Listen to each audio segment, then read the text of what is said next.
Gulay tayo umaga. Pininturahan natin yung loft, hindi natin natapos.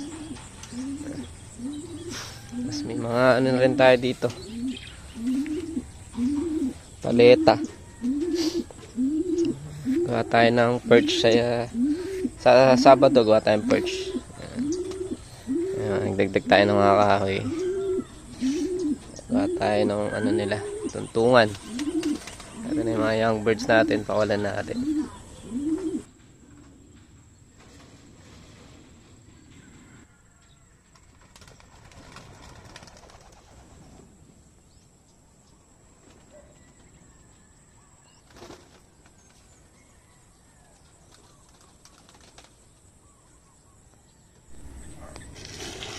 Ito yung pinapakain natin.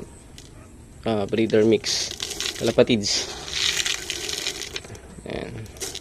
Tapos dadagdag tayo ng pellets. Integra 3000. Yung dinadagdag natin. Tapos grates, redstones,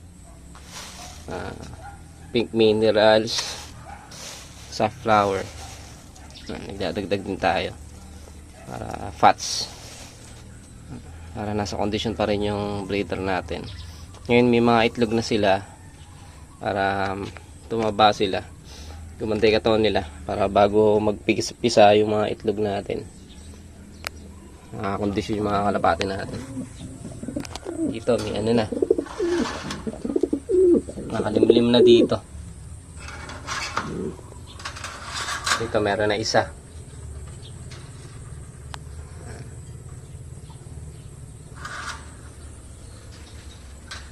Meron na rin dito.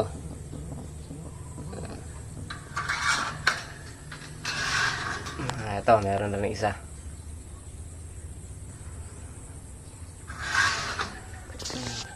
Pakain na natin.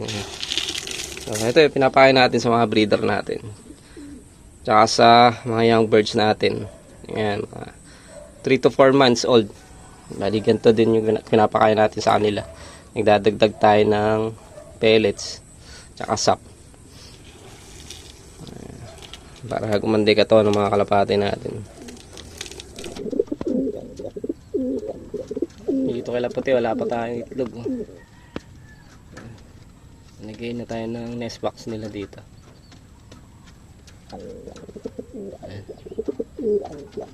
Ayan na naman si Puti.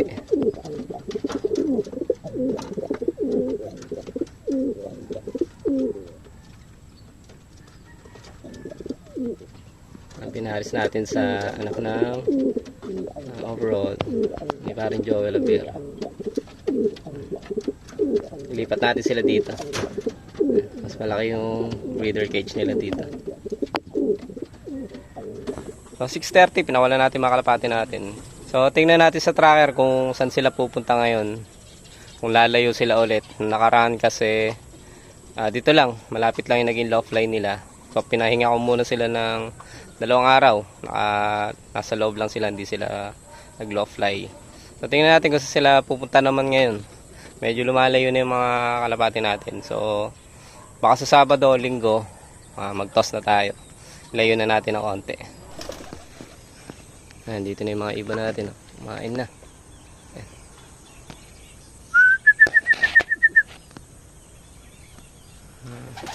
Tingnan natin sa tracker. Ito pa yung dalawa pumapasok.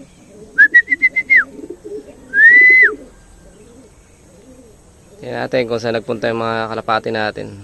Check natin yung tracker. So pag check nga natin ang tracker mga kalapatids, dumayo sila ng San Ildefonso, Bulacan. So shoutout sa mga taga San Ildefonso, Bulacan. Yan, si paring Mulawin TV. At ito nga mga kalapatids, hindi sila ganun lumayo ngayong araw. So okay naman, kompleto silang nakabalik mga kalapatids. So thank you.